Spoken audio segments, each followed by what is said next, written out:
नमस्कार। ज्योतिष सारा फॉर यू चैनल में आपका एक बार फिर स्वागत है। मैं प्रभु से ये प्रार्थना करता हूँ कि आप सब स्वस्थ रहें और खुश रहें। जैसा कि आपको पता है कि मैं अपने प्रोग्राम्स में अभी तक अपने हाथ की रेखाओं का विश्लेषण कर रहा हूँ कि जिस तरीके से मेरे हाथ में रेखाएं हैं उस तरीके की अगर रेखाएं किसी की हो तो उसका क्या मतलब होता है।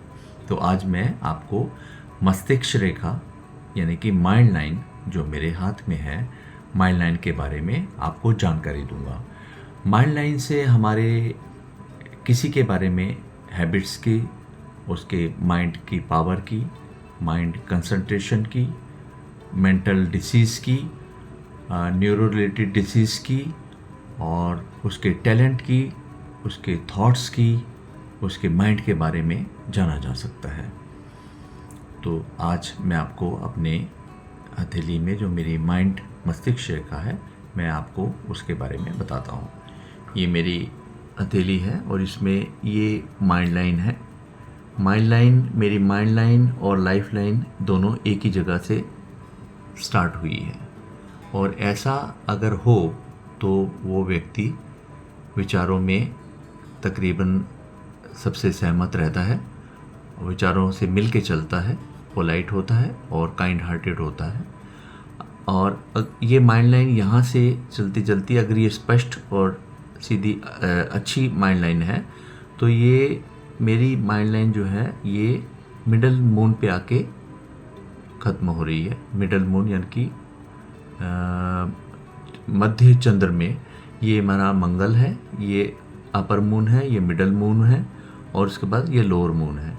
तो अगर कोई मस्तिष्क रेखा मिडल मून पे आके ख़त्म होती है तो उसका मतलब ये है कि वो व्यक्ति काइंड हार्टेड होगा, वो क्रिएटिविटी में होगा और उसके आर्ट और कल्चर में निपुण होगा और वो अपनी लिमिट्स को क्रॉस नहीं करेगा और बड़ा ही बैलेंस्ड माइंड उसका होगा। तो जैसा कि आपको पता है कि ये आप देख रहे हैं कि मेरी माइंड लाइन जो है वो मध्य मून तक गई है। तो ऐसी अगर माइंड लाइन किसी की हो तो उसमें ये सारे गुण आएंगे। इसका मैं उदाहरण आपके सामने है। जहाँ तक क्रिएटिविटी वाली बात है कि मैंने अपना यूट्यूब चैनल शुरू किया, अपने वीडियोस बनाता हूँ और क्रिएटिविटी में भी मेरा कई आर्ट और कल्चर में भी मेरा इंटरेस्ट रहा है। तो ये इस बात से ही सिद्ध होता है कि ये जो ज्योतिष में ये जो बताया गया है कि अगर मिडल मून पे आके ये माइंड लाइन ख़त्म हो तो उसका क्या मतलब होता है। आज मैं आपको बड़े संक्षिप्त में अपनी ही रेखा के बारे में बता रहा हूँ।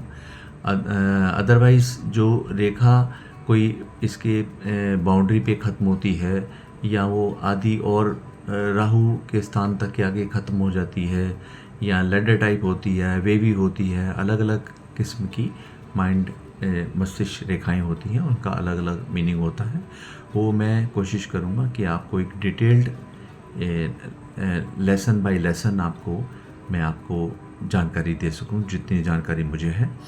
माइंड लाइन के बारे में बताना चाह रहा हूँ कि कुछ लोगों की माइंड लाइन डबल होती है, मतलब एक माइंड लाइन जा रही है उसके साथ में दूसरी माइंड लाइन भी है। तो वो लोग समझते हैं कि शायद हमारा दिमाग जो है दुगना है, लेकिन मैं आपको बता दूं कि दुगना नहीं होता। उसमें आदमी के निर्णय क्षमता जो है वो असमंजस में रहता है कि ये दो तरह के हैं, अगर निर्णय लूँ, ये निर्णय लूँ या ये लूँ। तो उसमें माइंड लाइन डबल होने से कोई फ़ायदा नहीं है, उल्टा उसका थोड़ा नुकसान ये है कि हम उस डबल माइंड लाइन होने के कारण हम इतनी जल्दी उसका निष्कर्ष पर नहीं पहुंचते हैं, फैसले पर नहीं पहुंचते हैं। तो आपको आज ये मेरा वीडियो कैसा लगा, मैं आपके विचार जानने के लिए बहुत उत्सुक रहूँगा। मेरा ईमेल एड्रेस है jyotishaharafforyou@gmail.com और जो भी मेरे को सब्सक्राइब करेंगे मैं उन लोगों के हाथ का विश्लेषण फ्री करूँगा। आप अपने हाथ का जो है फ़ोटो मेरे ईमेल पर डाल सकते हैं और मैं फिर आपको एनालिसिस करके फिर मैं आपके संपर्क में रहूँगा, आपको बताऊँगा कि आपके हाथ में क्या अच्छी चीज़ें हैं और क्या ऐसी चीज़ें हैं कि जिनके कुछ उपाय करके आप उनको सुधार सकते हैं। तो अगले वीडियो तक के लिए इजाज़त दीजिए। नमस्कार, जय हिंद।